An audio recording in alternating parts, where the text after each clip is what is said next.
ہم رمضان سے نکلے ہیں، اسلام سے نہیں، لہٰذا اب بھی اپنی عبادات جاری رکھیے، کیونکہ یہ رمضان ہمیں ٹریننگ کے لیے اللہ تعالیٰ نے دیا، جس میں ہم ٹریننگ کریں اور پھر 11 مہینے اس کے ماتحت گزاریں۔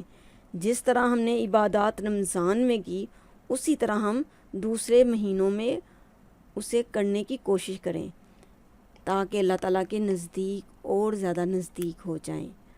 رمضان کے بعد ہم اس عورت کی طرح نہ ہو جائیں، وَلَا تَكُونُوا كَالَّتِي نَقَضَتْ غَزْلَهَا مِن بَعْدِ قُوَّةٍ أَنْكَاثًا، سورۃ النحل آیت نمبر 92۔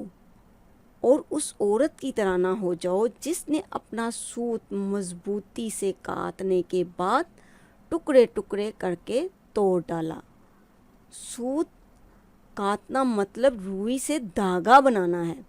اللہ تعالیٰ اس آیت میں ایک ایسی عورت کی مثال دیتے ہیں جس نے بڑی محنت سے دھاگا بنایا اور اسے مضبوط بھی کر دیا، لیکن پھر بعد میں اپنی محنت پر پانی پھیر دیا، اور وہ دھاگا جو اس نے اتنی محنت سے بنایا تھا، پھر اسے ادھیڑ کر اور توڑ کر اس کے ٹکڑے ٹکڑے کر دیے۔